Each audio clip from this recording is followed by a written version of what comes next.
Welcome back to another technical deep dive here in the debug zone. Today we're tackling a big question and breaking it down with us from other users. Hopefully this clears up some misconceptions and helps you get the answer you need. So buckle up, stay a little curious, and let's jump right in.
And that's a wrap.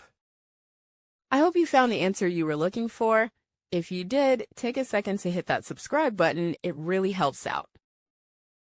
And let me know in the comments which solution worked best for you. See you next time in the debug zone.